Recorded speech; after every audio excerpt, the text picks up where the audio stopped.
सबैले जेमसी मेरो नाम आइजक हो और मुझे बस इतनी नेपाली आती है। प्रभु का धन्यवाद हो आज की सुबह के लिए और धन्यवाद देते हैं कि साल के पहले दिन हम यीशु मसीह जो जी उठा उसकी आराधना कर सकते हैं, उसके वचन को सुन सकते हैं, उससे विनती कर सकते हैं क्योंकि वो हमारा राजा और हमारा प्रभु है। और इसलिए आज की सुबह के वचन के लिए मेरे साथ निकालिए भजन उसका 53, भजन संगीता उसका 53, भजन 53।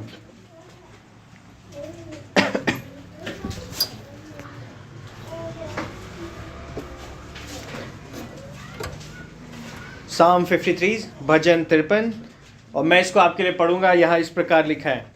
संगीत निर्देशक के लिए महलत राग पर दाऊद का मशकील।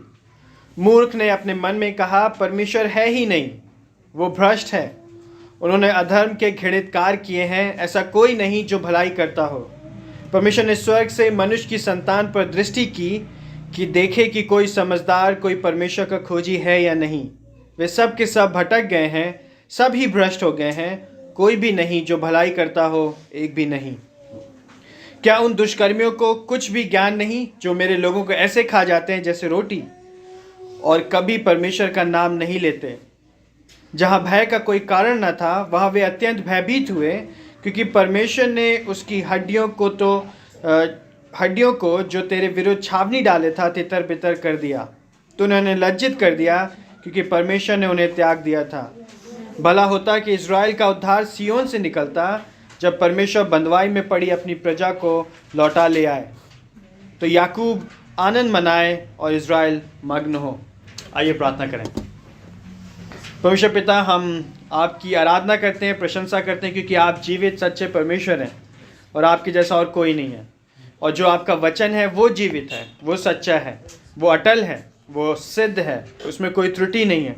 और प्रभु, आज की सुबह जब हम वचन का अध्ययन करते हैं तो इस वचन के द्वारा हमारी सहायता करिए कि हम और अधिक आपको देख सकें, अपने पापों को देख सकें, और प्रभु जी इस बात को समझ सकें कि हमें उद्धारकर्ता की आवश्यकता है जो हमारे यीशु मसीह है। और प्रभु जी इस वचन के द्वारा प्रभु जी आपको महिमा मिले और आपका नाम ऊंचा उठाया जा सके। यीशु मसीह के नाम से मांगते हैं, आमीन। अगर हम भजन 53 पढ़ें तो भजन 53 में सबसे ऊपर लिखा है दाऊद का मशकील। तो ये दाऊद का भजन है, दाऊद ने लिखा है। और मशकील शायद एक राग है। जिस तरह से हम लोग अभी गाना गा रहे थे वैसे हो सकता है वो वहाँ पे गाना गाते होंगे। तो दाऊद का ये भजन है।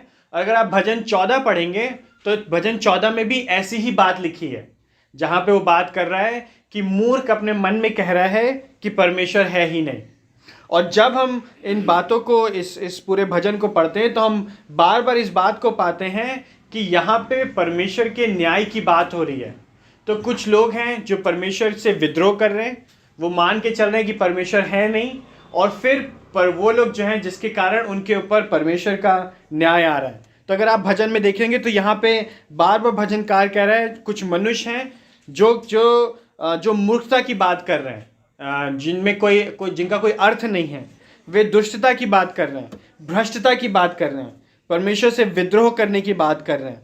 और फिर जब वो इन सब बातों के बारे में बात करता है और अंत में बताता है कि कैसे करके परमेश्वर उनका न्याय करेगा, लेकिन वो सबका न्याय नहीं करेगा। 6 पद के अनुसार वो जो परमेश्वर के लोग हैं वो उनका छुटकारा करेगा और वे आनंद मनाएंगे। तो आज की सुबह जब हम इस भजन को देख रहे हैं तो एक जो मुख्य बात, जो बड़ी बात है जो भजन की हम देखना चाहते हैं वो ये है कि परमेश्वर न्यायी है और हमारा उद्धार करता है, इसलिए हम उसमें आनंद मनाएंगे। तो परमेश्वर न्यायी है, हमारा उद्धार करता है, इसलिए हम उसमें आनंद मनाएंगे। तो साल का पहला दिन है, ढेर सारी बातें हमारे लिए आनंद मनाने के लिए, ढेर सारी बातें विचार करने के लिए, बीते वर्ष में सोचने के लिए, नए वर्ष में प्रवेश करने के लिए। लेकिन मुख्य बात यह है कि परमेश्वर न्यायी है, वो न्याय करता है ना। वो सही को सही और गलत को गलत बताता है और वो हमारा उद्धार करता है। उसके बिना उद्धार है ही नहीं, इसलिए हम उसमें आनंद मनाएंगे। और फिर हम इसको 3 भागों में देखेंगे। 1 पद से लेकर 3 पद में हम देखेंगे परमेश्वर की दृष्टि में मनुष्य विद्रोही है। मनुष्य की स्थिति को देखेंगे। मनुष्य जो है वो विद्रोह करने वाला, स्वभाव से ही हम और आप विद्रोह करने वाले हैं। और 4 से 5 पद में देखेंगे परमेश्वर दुष्ट विद्रोहियों का न्याय करेगा। तो जो विद्रोह करेगा परमेश्वर उनका क्या करेगा? न्याय करेगा। लेकिन 6 पद में परमेश्वर अपने लोगों का उद्धार करेगा। तो आइए मेरे साथ 1 पद में देखिए, वो यहाँ पे कह रहा है 1 पद में, मूर्ख ने अपने मन में कहा परमेश्वर है ही नहीं। तो जो मूर्ख की बात हो रही है यहाँ पे, एक ऐसे जन की बात हो रही है जो अगर दूसरे अनुवाद में पढ़े, मुझे नहीं पता आपकी बाइबल में क्या है, कुछ लोग मूढ़ भी बोलते हैं, मूढ़, जिनके पास बुद्धि नहीं है, जिनके पास समझ नहीं है। तो मूर्ख ने अपने मन में कहा कि परमेश्वर है ही नहीं। तो मूर्ख यहाँ पे ये नहीं कह रहा है कि शायद परमेश्वर है, या हो सकता है परमेश्वर है, मैं नहीं जानता हूँ, लेकिन वो परमेश्वर का इनकार कर रहा है। वो कह रहा है कि परमेश्वर है ही नहीं। तो अगर हम संसार में, सृष्टि में देखें तो हम सोचते हैं, अरे पेड़ किसने बनाए, पौधे किसने बनाए, पहाड़ किसने बनाए, चिड़िया जो आसमान में उड़ रही है किसने किया, हम जो श्वास ले रहे हैं कैसे ले रहे हैं, है ना, ये सब परमेश्वर ने किया है। मूर्ख कह रहा है ये परमेश्वर है ही नहीं, और ये सब अपने आप हो रहा है, और वो कह रहा है कि परमेश्वर नाम का कोई जन ही नहीं है। और जब हम मूर्ख शब्द के बारे में सोचते हैं, जब हम संसार मूर्ख के बारे में सोचता है, तो वो ऐसे जन के बारे में सोचता है जिसके पास बुद्धि कम है ना। अगर आप स्कूल में जब हम लोग पढ़ते हैं तो हमारे क्लास में कुछ बच्चे होते हैं जिनको हमेशा अंक कम मिलते थे, है ना, और मैं उनमें से एक था ना। तो अंक कम मिलते थे, टीचर कहते हैं मूर्ख है ये, इसको कुछ पढ़ना नहीं आता है ना। लोग सोचते हैं जिनकी अकल मोटी है, जिनके पास, जो लोग कार्य अच्छे से नहीं कर पाते हैं, जो काम दिया जाता है बिगाड़ देते हैं हमेशा, वो लोग जो हैं जिनके पास बुद्धि ज़्यादा नहीं है, वो लोग मूर्ख हैं। जब संसार सोचता है तो इसी के बारे में सोचता है। मूर्ख का मतलब है आपके पास बुद्धि की कमी है। लेकिन जब हम यहाँ पढ़ते हैं तो हम यहाँ पढ़ते हैं मूर्ख वो जन है जिसने परमेश्वर का इनकार किया।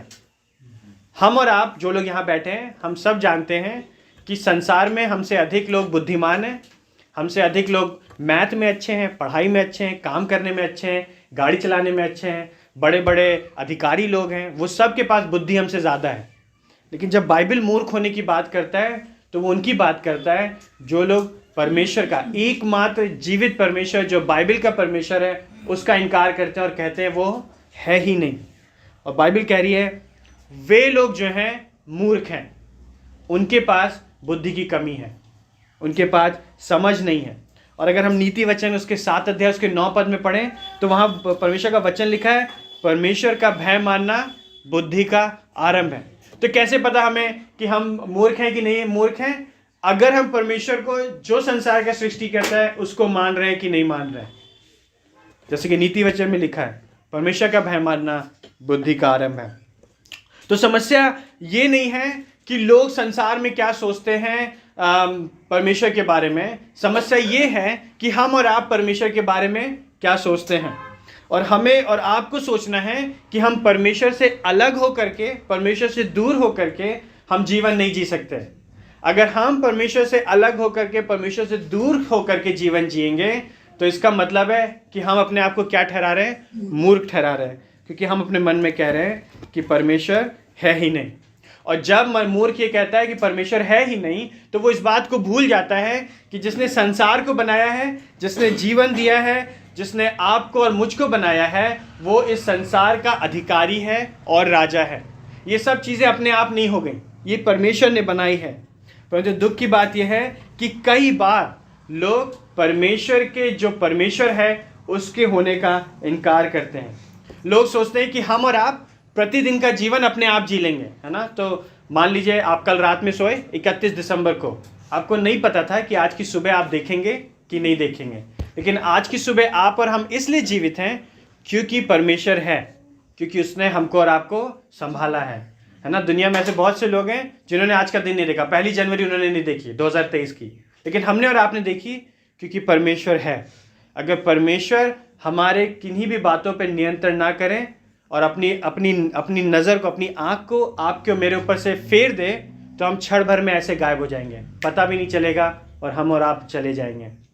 इसलिए जब मूर्ख कह रहा है कि परमेश्वर है ही नहीं, तो वो मूर्खता वाली बात कर रहा है, मतलब उस बात का कोई अर्थ नहीं है, वो बेकार बात है, वो खराब बात है, और इस बात को वो यहाँ पे कह रहा है। लेकिन जब वो यहाँ कह रहा है कि परमेश्वर, मूर्ख ने अपने मन में कहा परमेश्वर है ही नहीं, उसके बाद वो देखिए उसी पद में बता रहा है कि जो व्यक्ति अपने मन में कह रहा है कि परमेश्वर नहीं है, उस जन को देखिए वो कैसा है, वो भ्रष्ट है। उन्होंने अधर्म के घृणित कार्य किए हैं। ऐसा कोई नहीं है जो भलाई करता। जब मनुष्य इस बात का इनकार करता है कि परमेश्वर नहीं है, तो मनुष्य वो सब करने का प्रयास करता है जो उसको लगता है कि सब अच्छा है। और जब वो इस बात को करने का प्रयास करता है तो वो और अधिक दुष्टता में, भ्रष्टता में, पाप में, गंदगी में गिरता चला जाता है। और इसीलिए दाऊद यहाँ पे कह रहा है वे भ्रष्ट हो गए हैं, उन्होंने अधर्म के घृणित कार्य किए हैं, और ऐसा कोई भी नहीं है जो भलाई करता है। वे जो है अपने अपने मन में इस बात को कह रहे हैं, अपने जीवन में इस बात को दिखाने का प्रयास कर रहे हैं कि परमेश्वर नहीं है। और हम सब जानते हैं जो हमारी गुप्त बातें होती हैं, जो छुपी बातें होती हैं, वो मन में होती हैं, है ना। तो कई बार हम बोलते कुछ हैं लेकिन हमारे मन में कुछ और होता है। मूर्ख व्यक्ति जैसा उसके मन में है वैसा ही वो बोल रहा है और वैसा ही वो जीवन जी रहा है। और धीमे धीमे अगर हम किसी के जीवन को देखते हैं तो हमें पता चल जाता है कि ये व्यक्ति परमेश्वर का भय मानने वाला मूर्ख व्यक्ति है कि नहीं मूर्ख व्यक्ति है, कैसा जन है, हम उसके बारे में जान जाते हैं, है ना। तो जो मूर्ख व्यक्ति है वो अपने मन को, अपने हृदय को क्या करता है, कठोर करता है, और वो क्या करता है, परमेश्वर से दूर होता जाता है ना। अगर आपने निर्गमन में पढ़ा होगा फिरौन राजा के बारे में, फिरौन राजा मिस्र देश का क्या था, राजा था, लेकिन उसके साथ समस्या ये थी कि उसका हृदय क्या था, कठोर था। उसने अपने हृदय को क्या किया, कठोर किया और कहा मैं तुम्हारे परमेश्वर को जानता ही नहीं हूँ। और उसने क्या किया, परमेश्वर का इनकार किया और उसने परमेश्वर को क्या किया, दुत्कार दिया। लगभग वैसी ही बात यहाँ हो रही है। जो मूर्ख व्यक्ति है वो क्या करता है, अपने मन को कठोर कर लेता है परमेश्वर के वचन के प्रति, परमेश्वर की आज्ञाओं के प्रति, परमेश्वर के जो वचन है, जो आज्ञाएं हैं, उनके प्रति वो अपने हृदय को क्या कर लेता है, कठोर कर लेता है। और वही बात दाऊद यहाँ पे कह रहा है। और जब वो इस बात को यहाँ पे कह रहा है तो वो देखिए फिर क्या कह रहा है, 3 पद में, 2 पद में, परमेश्वर ने स्वर्ग से मनुष्य की संतान पे दृष्टि की। तो दाऊद अभी 1 पद में दाऊद लिख रहा है कि देखो मूर्ख व्यक्ति ऐसा है, वो दुष्ट है और वो जो है घृणित काम करता है, वो भ्रष्ट है। 2 पद में अब परमेश्वर मनुष्य को देख रहा है। दाऊद ने देखा मनुष्य क्या कर रहा है, अब परमेश्वर मनुष्य को देख रहा है और वो देखता है कि मनुष्य पूर्ण रीति से भ्रष्ट है। उसके अंदर परमेश्वर ने देखा कि मनुष्य की संतान में कोई समझदारी नहीं है, परमेश्वर के वो खोजी नहीं है और वे सब के सब भटक गए, परमेश्वर से दूर हो गए। उनको वो बातें अच्छी लगती हैं, वो बातें पसंद करती हैं जो उनको शारीरिक रीति से अच्छी लगती हैं। उनको वो देखना अच्छा लगता है जिससे उनकी आंखों की अभिलाषा पूरी होती है। उनको वो बातें करना अच्छा लगता है जो परमेश्वर के वचन से मेल नहीं खाती है। वे परमेश्वर, जो सच्चा जीवित परमेश्वर है, उससे भागने का प्रयास करते हैं। और वे लोग व्यभिचार में, गंदे कामों में, घृणित कामों में, अधर्म के कामों में और पाप में जीवन व्यतीत करते हैं। इसलिए यहेजकेल 16 में देखते हैं, 16 अध्याय में देखते हैं तो वहाँ लिखता है, परंतु तूने अपनी सुंदरता पर भरोसा किया। तो वहाँ पे जो है मनुष्यों के लिए लिखा जा रहा है। मनुष्य लोग अपनी सुंदरता भरोसा कर रहे हैं, अपनी कीर्ति, अपनी उपलब्धियों पे जो उन्होंने प्राप्त किया है उसके कारण व्यभिचार किया। प्रत्येक इच्छुक व्यक्ति पथिक साथ व्यभिचार किया। यह स्थिति है एक मूर्ख व्यक्ति की। वो क्या करता है, परमेश्वर से दूर होता है, परमेश्वर के विरोध में काम करता है और जैसा मन चाहे वैसा जीवन जीता है। लेकिन जब परमेश्वर ने देखा कि कोई भी व्यक्ति क्या नहीं है, परमेश्वर के संतान के ऊपर दृष्टि की, देखा कोई भी समझदार नहीं है, कोई भी भलाई करने वाला नहीं है ना। तो हम और आप सोचते हैं संसार में भले लोग हैं, है ना, ऐसा नहीं कि सब दुष्ट हैं, कोई भलाई नहीं करता ना। तो लोग ठंडियों में क्या करते हैं, गरीबों को कंबल बांटते हैं, गरीब लोगों को खाना खिलाते हैं, है ना, पानी पिलाते हैं, अनाथालय खोले जाते हैं ताकि अनाथालय में काम हो सके, है ना। लोग जो हैं अलग अलग धार्मिक स्थान बनाते हैं, मंदिर, मस्जिद, गिरजाघर, ये सब बनाते हैं और लोग सोचते हैं कि वो भलाई का काम कर रहे हैं। लेकिन उनकी भलाई में समस्या ये है कि वे उस भलाई के कारण परमेश्वर को जो महिमा देनी है वो महिमा नहीं दे रहे हैं। वो उस भलाई के कारण अपने लिए, अपने आप के लिए महिमा कराने का प्रयास कर रहे हैं। उनकी भलाई स्वयं को प्रसन्न करने वाली है। उनकी भलाई पाप की खेती को सींचने के समान है। मतलब वो जो पाप कर रहे हैं उसी में और जो है पानी डाल रहे हैं। उनका बलिदान, उनका जो बलिदान के जो कार्य है वो पाप से भरे हुए हैं। और वो मूर्खता से भरी हुई बातों को करते हैं और दुष्टता भरा जीवन जीते हैं। उनका उद्देश्य जो है वो परमेश्वर से अलग है, परमेश्वर से भिन्न है। और परमेश्वर ने भी जब इस बात को देखा तो परमेश्वर ने भी यही पाया कि मनुष्य जो है वो कोई भी व्यक्ति जो है वो समझदार नहीं है, परमेश्वर को खोज नहीं रहा है ना। तो जब परमेश्वर को खोजने की बात करें तो हम और आप जिस देश में रहते हैं, भारत देश में, हमारे देश में बहुत धार्मिक लोग हैं, है ना। वो लोग खूब पूजा करते हैं, खूब नमाज पढ़ते हैं, खूब तीर्थ यात्रा पे जाते हैं, ऊंची ऊंची जगहों पे पैदल चल के जाते हैं और वहाँ पूजा करते हैं। लेकिन जो उनकी खोज है वो सच्चे परमेश्वर के लिए उनकी खोज नहीं है। इसलिए जब परमेश्वर ने देखा तो उसने देखा कोई भी परमेश्वर को खोजता नहीं है, कोई भी नहीं। वे सब अपने बनाए हुए ईश्वरों को अपने आंखों के अनुसार, अपने हाथों के अनुसार बनाए हुए ईश्वरों को बनाते हैं, उनको खोजते हैं और उनकी पूजा करते हैं, और वे परमेश्वर के अनुसार जीवन नहीं जीते हैं। और जो ये लोग जो कोई समझदार व्यक्ति नहीं है, ये वही लोग हैं जो एक पद में मूर्ख लोग हैं। क्यों? क्योंकि वो अपनी मूर्खता के कारण और ना समझ में बढ़ते चले जा रहे हैं। उनके हृदय अंधकार में हो गए हैं, उनका जीवन का चाल चलन परमेश्वर को भाता नहीं है, परमेश्वर के लिए नहीं है, परमेश्वर के अनुसार नहीं है, लेकिन उनका चाल चलन, उनका जीवन उनके समान में है, अपने अनुसार चलते हैं। इसलिए परमेश्वर को जो खोज करना है वो परमेश्वर की खोज नहीं करते हैं, लेकिन उन सब की खोज करते हैं जो परमेश्वर से दूर है। और इसलिए यहाँ पे परमेश्वर का वचन बता रहा है कि परमेश्वर ने जब देखा तो देखा कोई भी खोज करने वाला नहीं है। और 3 पद में वो कह रहा है वे सब के सब भटक गए हैं, सब ही भ्रष्ट हो गए हैं, कोई भी नहीं जो भलाई करता हो, एक भी नहीं। तो भजन उसका 10 अध्याय उसके 4 पद में पढ़ें, दुष्ट अपने अभिमान के कारण परमेश्वर की खोज नहीं करता है। ये परमेश्वर का वचन कह रहा है। उसका तो पूरा विचार है कि कोई परमेश्वर है ही नहीं, क्योंकि मनुष्य अपने घमंड में, अपने जीवन में इतना अधिक व्यस्त है, इतना अधिक वो सोचता है कि वो सब कुछ करने में सक्षम है, वो परमेश्वर को नहीं खोजना चाहता है। क्यों? क्योंकि उसको पता है अगर वो परमेश्वर को खोजेगा और वो इस बात को समझेगा कि परमेश्वर है कौन, तो उसको महिमा किसको देनी पड़ेगी? परमेश्वर को देनी पड़ेगी। सारा श्रेय, सारा क्रेडिट किसको देना पड़ेगा? परमेश्वर को देना पड़ेगा। इसलिए अपने मन में ही सोच के चलता है कि परमेश्वर है ही नहीं। और जब वो ऐसा करेगा तो वो परमेश्वर से दूर हो जाएगा। और फिर जब वो यहाँ पे कह रहा है कि सब के सब भटक गए हैं, तो सब के सब भटक गए का मतलब है सब परमेश्वर से दूर हो गए। कोई भी परमेश्वर को महिमा नहीं देना चाहता है, कोई उसकी संगति नहीं करना चाहता है, कोई उस पर सृष्टिकर्ता परमेश्वर की आराधना नहीं करना चाहता है। तो जब परमेश्वर ने सब चीज़ों को बनाया और आदम और हव्वा को बनाया, तो इसलिए बनाया ताकि परमेश्वर को महिमा मिल सके, वे लोग परमेश्वर का आनंद उठा सकें, परमेश्वर के साथ संगति कर सकें, परमेश्वर के साथ उनका संबंध हो सके। लेकिन पाप की वजह से वो सब दूर हो गए और परमेश्वर से अलग हो गए। और जब हम देखते हैं कि जब हम देखते हैं यहाँ पे कि कोई भी खोज नहीं कर रहा है परमेश्वर की, तो इसका मतलब है कि परमेश्वर ने जिस उद्देश्य से, जिस कारण से हमको और आपको बनाया था, हम और आप वो नहीं कर रहे हैं, उसकी महिमा नहीं कर रहे हैं, हम उससे भटक गए हैं और उससे दूर हो गए। इसलिए यशाया में कहता है, हम तो सब के सब भेड़ों के समान भटक गए थे, हमें से प्रत्येक ने अपना अपना मार्ग लिया। तो मुझको सही लगा कि मुझे इस दिशा में जाना है, तो मैं इस दिशा में जाने लगा। आपको सही लगा इस दिशा में जाना है, तो आप इस दिशा में जाने लगे। लेकिन हम परमेश्वर से प्रेम नहीं कर रहे, हम विद्रोह में जीवन जी रहे हैं।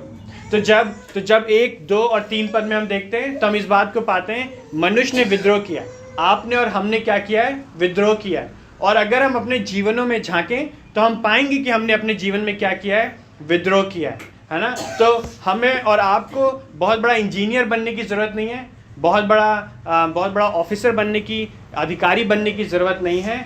हम अगर अपने जीवन में झांकेंगे तो हम पाएंगे कि हमने बार बार अपने जीवन में परमेश्वर का विद्रोह किया है और हम परमेश्वर से भटक जाते हैं। हम वो करना हमें अच्छा लगता है जो वचन के विरोध में है, जो परमेश्वर के विरोध में है।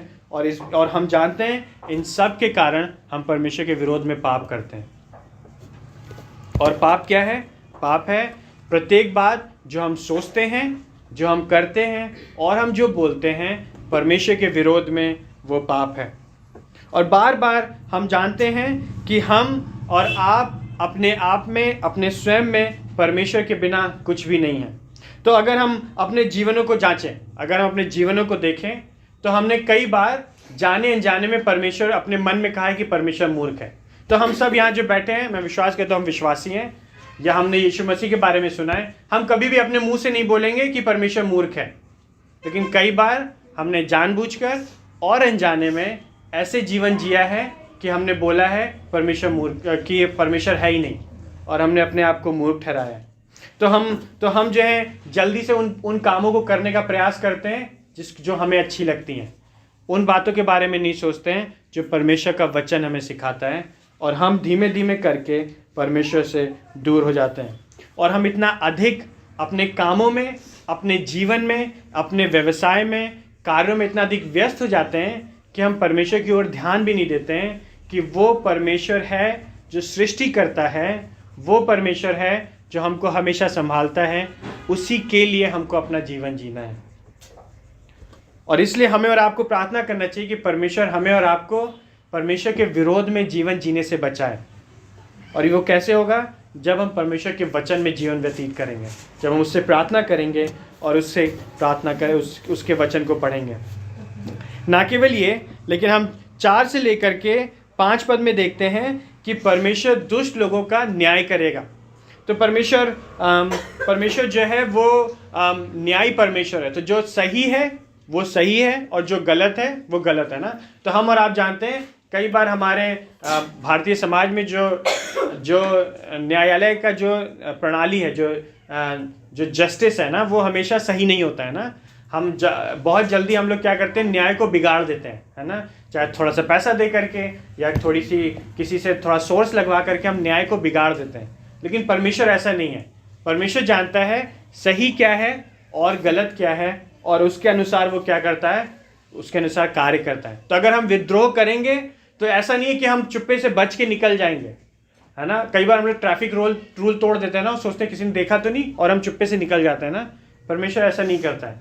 परमेश्वर के विरोध में अगर हम विद्रोह करेंगे तो वो हमारा न्याय करेगा। और देखिए 4 पद में क्या कह रहा है। 4 पद में यहाँ पे ऐसा प्रतीत हो रहा है कि परमेश्वर बोल रहा है, और वो कह रहा है, अरे क्या इन दुष्कर्मियों को कुछ भी ज्ञान नहीं, जो मेरे लोगों को ऐसे खा जाते हैं जैसे रोटी, और कभी परमेश्वर का नाम भी नहीं लेते, है ना। तो परमेश्वर के लोग हैं जिनको ये दुष्ट लोग सता रहे हैं, और दाऊद इसके बारे में लिख रहा है। और जो ये परमेश्वर ने देखा, तो परमेश्वर कह रहा है, क्या इन लोगों को बिल्कुल भी समझ नहीं है, ज्ञात नहीं है कि ये परमेश्वर के लोग हैं, और ये इनको ऐसे सता रहे हैं, ऐसे परेशान कर रहे हैं जैसे रोटी खा रहे हैं। तो हम रोटी खाते हैं, तो हम रोटी खाते सोचते नहीं है ना, हम रोटी खा लेते हैं, हमको जितनी भूख लगती है हम उतनी खा लेते हैं। जब हम संतुष्ट हो जाते हैं तो हम खाना बंद कर देते हैं ना।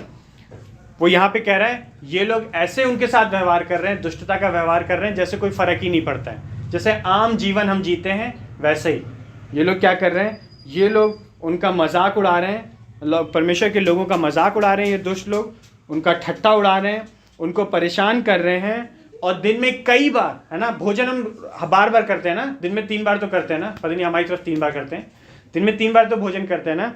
वो कह रहे हैं वैसे ही ये लोग परमेश्वर के लोगों को ऐसे परेशान कर रहे हैं जैसे कि हम भोजन करते हैं नियमित रीति से, बार बार, और वो इसी बात में आनंद लेते हैं। वो दुखी नहीं होते हैं जब वे परमेश्वर के लोगों को परेशान करते हैं, वो अफसोस नहीं मनाते हैं। वो जो है पूर्ण रीति से जब तक उनके लोगों को, परमेश्वर के लोगों को परेशान ना करें, तब तक उनको चैन नहीं आता है। ये लोग जो हैं परमेश्वर रहित हैं, ये परमेश्वर का नाम नहीं लेते हैं, ये परमेश्वर से पृथक जीवन जीते हैं, परमेश्वर से अलग जीवन जीते हैं। और 5 पद में कह रहा है, जहाँ भय का कोई कारण नहीं था वहाँ वे अत्यंत भयभीत हो गए, है ना। तो ये दुष्ट लोग सोच रहे थे कि परमेश्वर नहीं है, डरने की कोई बात नहीं है, लेकिन फिर वो क्या हुए, अत्यंत भयभीत हो गए। क्यों? क्योंकि उनको ज्ञात हुआ, क्योंकि परमेश्वर ने उनकी हड्डियों को जो तेरे विरुद्ध छावनी डाले हुए थे तितर बितर कर दिया। परमेश्वर ने उनके शत्रुओं को, परमेश्वर के लोगों के शत्रुओं को क्या कर दिया, अलग अलग कर दिया। और ये लोग परमेश्वर से डरने लगे, भय खाने लगे, और ये लोग ने सोचा कि परमेश्वर तो है ही नहीं, इसलिए चलो परमेश्वर के लोगों को क्या करते हैं, परेशान करते हैं। लेकिन जब परमेश्वर ने अपना न्याय उनके ऊपर लेके आए तो वो लोग डर गए और घबरा गए। है ना। तो ये मैंने उदाहरण किसी और से सुना है। मैं अक्सर बताता हूँ लोगों को कि अगर आप एक कमरे में जाइए, मान लीजिए आप इस कमरे में आए और आपने पूरी खिड़कियां बंद कर दी, पर्दा लगा दिया, लाइट बंद कर दी और पूरे कमरे में अंधेरा हो गया, तो इसका मतलब ये नहीं है कि बाहर सूरज नहीं निकला है। बाहर तब भी क्या है? सूरज है। जब आप कमरे से बाहर जाएंगे तो आपको क्या दिखेगा? सूरज दिखेगा, है ना। कई बार हम और आप ऐसा करते हैं, हम और आप ऐसे जीवन जीते हैं जैसे परमेश्वर है ही नहीं, और ये दुष्ट लोग भी ऐसे ही कर रहे हैं। उन्होंने सोचा वो जितना अधिक दुष्टता करते जाएंगे, अगर परमेश्वर नहीं दिखेगा तो इसका मतलब है परमेश्वर नहीं है। लेकिन ऐसी बात नहीं है। परमेश्वर न्यायी परमेश्वर है और परमेश्वर अपने न्याय को लेकर के उनके पास आ रहा है। और उसने क्या किया? उनकी हड्डियों को तितर बितर कर दिया, उनको अलग अलग बिखेर दिया ना। तो जब आप युद्ध के बारे में सोचिए, जब दो सेनाएं आपस में लड़ती हैं तो उस समय जो है लोग जो है आपस में जब युद्ध करते हैं तो पता नहीं चलता है कौन किसकी तरफ है, किसकी हत्या कहाँ पे हुई, कौन कहाँ मर गया। और परमेश्वर ने भी इनके साथ वैसे ही व्यवहार किया है, इनकी हड्डियों को अलग अलग कर दिया। हड्डियाँ जो हैं वो हमारे शरीर को ढांचा देती है ना। अगर हड्डियाँ नहीं होंगी तो हमारे शरीर में ढांचा नहीं होगा, है ना, तो हमारा शरीर खड़ा नहीं हो पाएगा। परमेश्वर ने उनकी हड्डियों को अलग कर दिया ताकि वे जो है अपना अस्तित्व खो दें, ताकि पता ही ना चले कि वो कहाँ चले गए। जब वो यहाँ पे कह रहा है कि उसने तेरे विरुद्ध छावनी, उनको तितर बितर कर दिया, इसका मतलब उनको अलग अलग कर दिया, या इतना उनके साथ बुरा हाल हुआ कि उनको अंत में मिट्टी भी नहीं मिल पाई और परमेश्वर ने उनको संपूर्ण रीति से क्या कर दिया? नाश कर दिया। जो लोग इस बात को सोच रहे थे कि परमेश्वर नहीं है, परमेश्वर का न्याय अब उनके ऊपर आ रहा है। और अंत में कह रहा है तूने उन्हें लज्जित कर दिया क्योंकि परमेश्वर ने उनको त्याग दिया था। वो लोग सोच रहे थे कि उन्होंने परमेश्वर को छोड़ दिया है और उन्होंने मन में मान लिया कि परमेश्वर नहीं है, लेकिन वास्तविकता ये है परमेश्वर ने उनको छोड़ दिया और परमेश्वर ने कहा तुम्हें जाओ, जैसे जीवन जीना है जियो, मैं तुम्हें नाश कर दूंगा। और परमेश्वर ने उनको क्या कर दिया? नाश कर दिया। तो इसलिए परमेश्वर जो है वो न्याय करता है। तो अगर हम मूर्खता के अनुसार, दुष्टता के अनुसार, भ्रष्टता के अनुसार जीवन जिएंगे तो हमारे ऊपर और आपके ऊपर न्याय आएगा ही आएगा। हमारे और आपके पास बचने का कोई उपाय नहीं है। हम और आप विद्रोह करके बच नहीं सकते। लेकिन 6 पद में परमेश्वर अपने लोगों का उद्धार करेगा। अपने लोगों के लिए उसके पास, उसके लोग हैं उनके पास उनके लिए आशा है। तो भजनकार यहाँ पे कह रहा है, देखिए 6 पद में वो कह रहा है कि भला होता कि इज़राइल का उद्धार सियोन से निकलता। जब परमेश्वर बंधुआई में पड़ी अपनी प्रजा को लौटा ले आएगा तो याकूब आनंद मनाएगा और इज़राइल मग्न होएगा। 6 पद जो है वो एक आशा का संदेश है। 6 पद में जो वहाँ के जो लोग हैं वो परमेश्वर पे विश्वास करते हैं, वो 1 पद में मूर्ख लोगों के समान नहीं है। और क्योंकि वो 6 पद में हम बता रहे हैं दाऊद कि वो इज़राइल का उद्धार करेगा। इज़राइल जो परमेश्वर की चुने हुए लोग थे, जो परमेश्वर का भय मानते थे, उसकी व्यवस्था के अनुसार जीवन जीते थे, उनके लिए वो क्या कर रहा है? वो उद्धार को लेकर के आएगा। और वो उद्धार को लेकर के आएगा ताकि उनको बंधुआई से छुड़ा सके, उनको छुटकारा दे सके, उनको बचा सके, और वो क्या कर सके जिसके कारण वो लोग आनंद मना सकें। तो उनका जो आनंद है, जो उनका छुटकारा है, वो परमेश्वर पर निर्भर है। और इसलिए वो यहाँ पे जो है एक आनंद की बात को, एक उद्धार को लेकर के दाऊद कह रहा है कि ये लोग जो हैं परमेश्वर के द्वारा बचाए जाएंगे। और जब वो यहाँ पे बंधुआई की बात कर रहा है, जब परमेश्वर बंधुआई में अपनी प्रजा को छुड़ाएगा, तो यहाँ पे जो बंधुआई की विशेष रीति से बात है वो ये है कि परमेश्वर उनको उनके दुष्ट लोगों से और जो लोग उनके लोगों पे आक्रमण करते हैं उनसे बचा करके सुरक्षित रखेगा। और ये उस समय भी होगा और भविष्य में भी होगा। और तब याकूब आनंद मनाएगा और इज़राइल मग्न होगा। याकूब और इज़राइल एक ही जन है। अगर आप उत्पत्ति में पढ़ेंगे तो परमेश्वर ने याकूब का नाम इज़राइल रखा, फिर इज़राइल से 12 पुत्र हुए, उनसे गोत्र शुरू हुए। लेकिन जहाँ पे जो बात हो रही है वो एक ही बात कह रहा है। और जब भजनकार में, कविताओं में लिखते हैं तो एक ही बात को कई बार अक्सर 2 तरह से लिखते हैं, और लेकिन बात एक ही हो रही होती है। तो यहाँ पे कह रहा है तो याकूब आनंद मनाएगा और इज़राइल मग्न होगा। क्यों मग्न होगा? क्योंकि परमेश्वर उनका उद्धार करता है, क्योंकि परमेश्वर उनका छुड़ाने वाला है। वे दुष्ट लोगों से अपने आप नहीं बच सकते हैं, उनको और कोई नहीं बचा सकता है, लेकिन सिर्फ और सिर्फ परमेश्वर ही उनको बचा सकता है। इसलिए वो क्या करेंगे? आनंद मनाएंगे। वे परमेश्वर के न्याय के ऊपर भरोसा करेंगे और आनंद मनाएंगे। वो जानेंगे कि परमेश्वर उनको छुड़ाएगा और वो क्या करेंगे? आनंद मनाएंगे।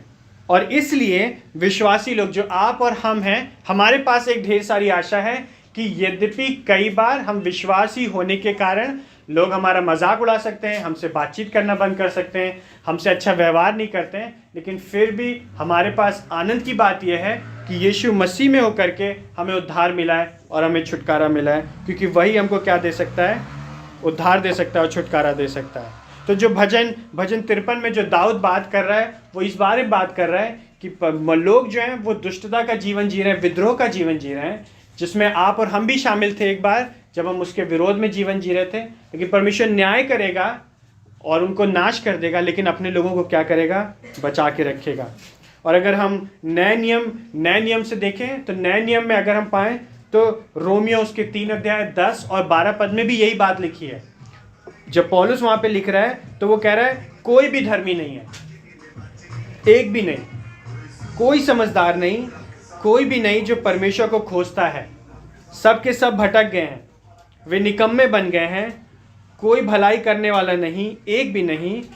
और जब पौलुस इस बात को कह रहा है तो पौलुस यहाँ पे यहूदी और गैर यहूदी सबकी बात कर रहा है, चाहे वो कोई भी लोग हों, चाहे वो उत्तर प्रदेश से हों, चाहे वो वेस्ट बंगाल से हों, चाहे वो नेपाल से हों, चाहे वो किसी भी दुनिया में किसी भी कोने से हों, सब ने परमेश्वर के विरोध में विद्रोह किया है, उसके विरोध में जीवन जिया है। चाहे वो छोटे हों, चाहे वो बड़े हों, चाहे वो पुरुष हों, चाहे वो स्त्री हों, चाहे वो बुजुर्ग हों, चाहे वो जवान हों, चाहे वो बड़े अधिकारी हों, चाहे वो रिक्शा चलाने वाले हों, जितने भी लोग हैं, सब ने परमेश्वर के विरोध में जीवन जिया है। और परमेश्वर का वचन ये कहता है, और परमेश्वर का वचन कह रहा है तो ये सही बात कह रहा है। हमने और आपने परमेश्वर के विरोध में जीवन जिया है, हम सब भटक गए, दुष्कर्म में हमने जीवन जिया और परमेश्वर के विरोध में हमने जीवन जिया।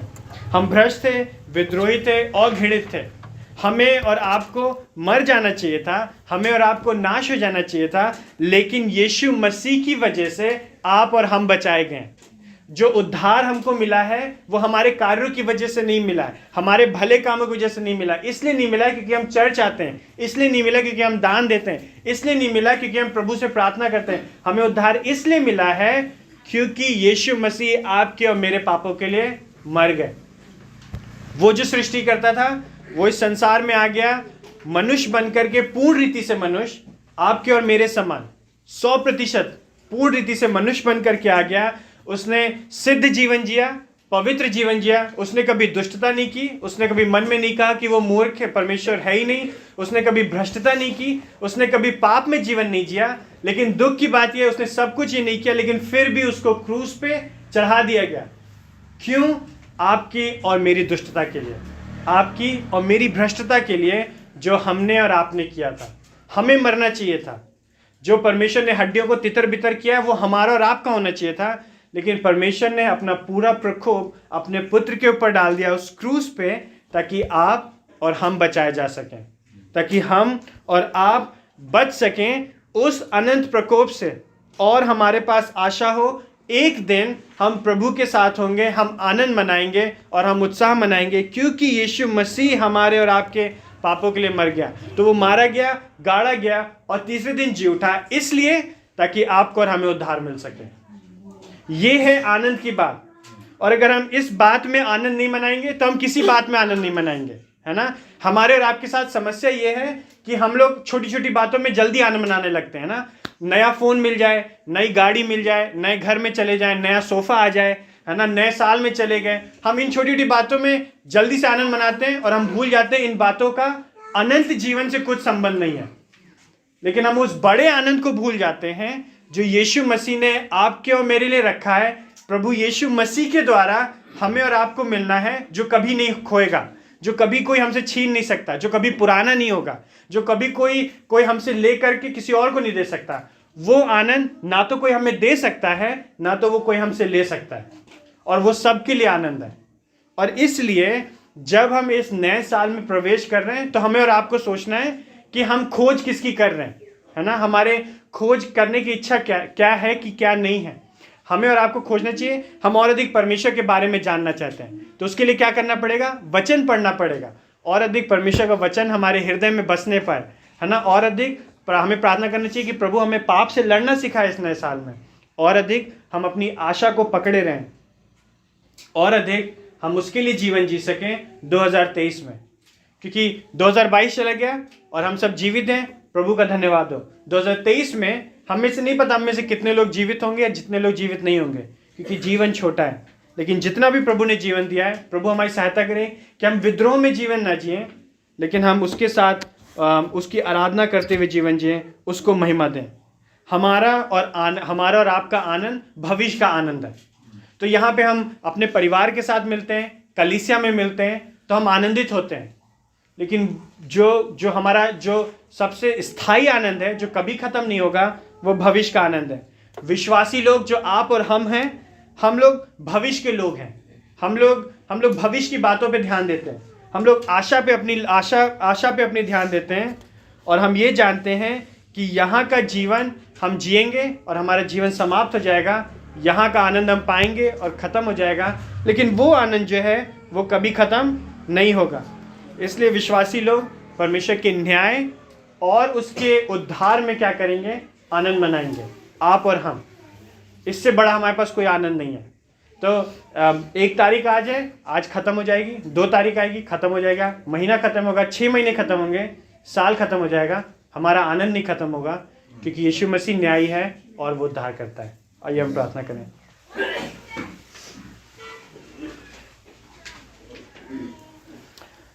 परमेश्वर पिता, जितना अधिक हम आपके बारे में सोचते हैं और आपका वचन हमें बताता है, उतना अधिक हम पाते हैं कि हमने सच में आपके विरोध में जीवन जिया है। हमने उन बातों में आनंद पाया है जो प्रभु जी आपको चरित्र को नहीं दिखाती हैं, और प्रभु जी हमने आपके विरोध में पाप किया है, आपको खोजने का प्रयास नहीं किया है, भलाई करने में कम पाए गए, इसलिए हमें क्षमा करिए।